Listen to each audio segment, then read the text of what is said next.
The more debt we use, the less tax we pay. That is why I love real estate.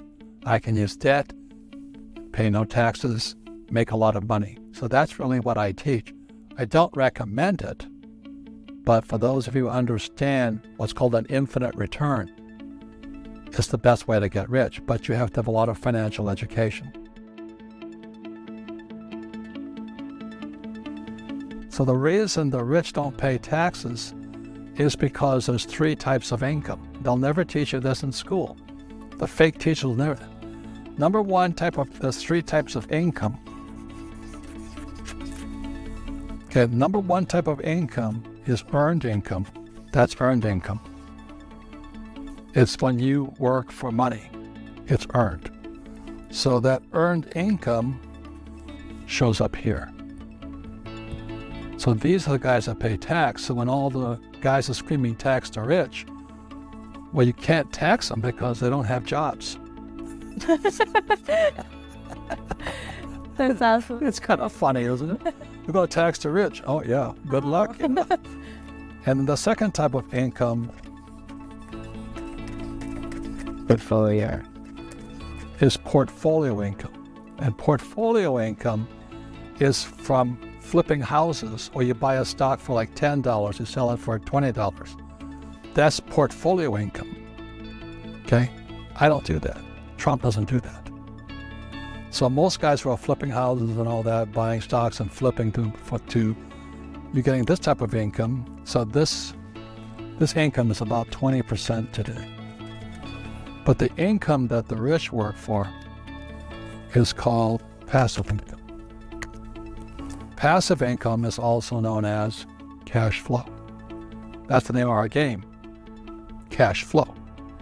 And that income is income that's flowing from here to here.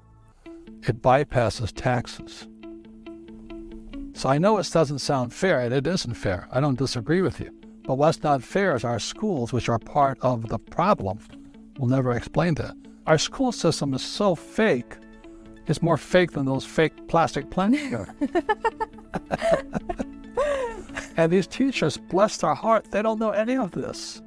And I really want to talk to you about the most important subject for all of us today, rich, young, poor, or old. It's called financial education. And as you know, our school systems teach us nothing about money. Nothing. It's pathetic. You know, they have financial literacy courses today. Well, that's not financial education. You know, it's really pathetic. And what's happening for most people today is, you know, they follow that age-old mantra, go to school, what do you learn about money in school? Get a job. Well, jobs are disappearing. Not only that, is that with artificial intelligence and G5 coming, more jobs are going to be wiped out, plus with driverless cars, more jobs are getting wiped out. So why would you go to school to get a job? And then work hard for money, but pay taxes. Taxes are going to keep going up, sports fans. They have to. Somebody's going to pay off this massive mountain of debt stacking up all over the world. And the only way they pay off debt is via taxes. And then they tell you to get out of debt. Oh, God. Debt is money. We use debt as money. And other guys will tell you get out of debt. Well, you choose. The rich use debt to get rich, and the poor and middle class get wiped out because they're in debt. That's because of the lack of financial education. And I tell you to invest for the long term in a well-diversified portfolio of stocks, bonds, mutual funds, and ETFs.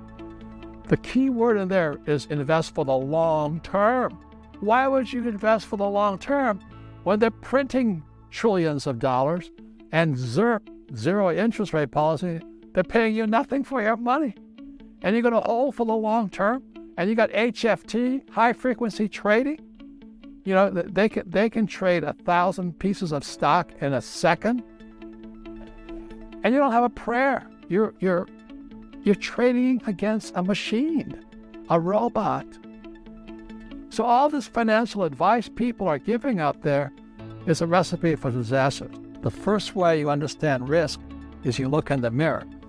It's who's looking back at you. You're the risk, not the investment.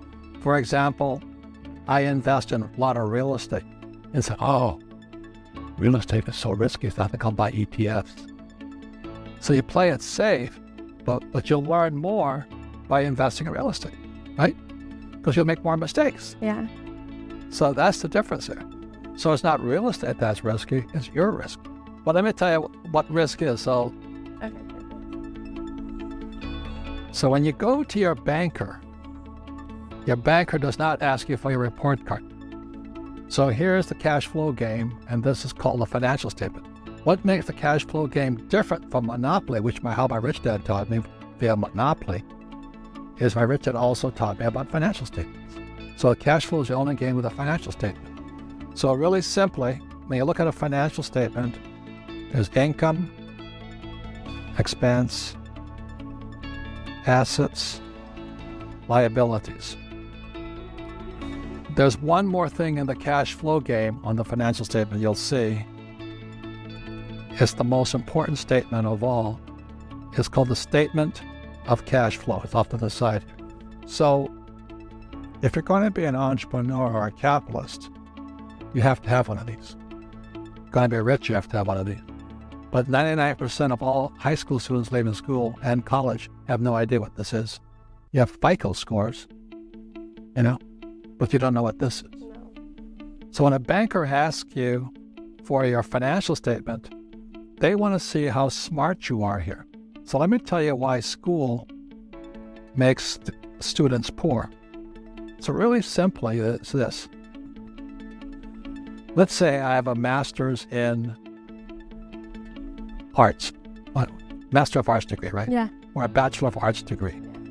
Do I learn anything about income? What about Greek mythology? Oh, there you go. That's very important. About income. And we wonder why kids leaving school, or young generation, looking for that high-paying job. But now let me ask you this. If you have a degree in technology, do you learn anything about assets? Never. So you could be a techie and you know nothing about this. You could be a techie and know nothing about this. You see, when a banker looks at your financial statement, they're looking at the mirror of you. This is a reflection of you. And if you got Jack here and Jack here, then you're not that smart financially. So the reason the cash flow game is such an important game, it teaches you what is important to your banker or for a capitalist or for an entrepreneur, is that an entrepreneur's got to know how to increase their income. And an entrepreneur's got to know how to create assets. If you don't know those two things, you should not be an entrepreneur. You should be an employee, which is why so many young people coming out of school have massive student loan debt over here, right? But they don't know anything about this and about this here. That's risky.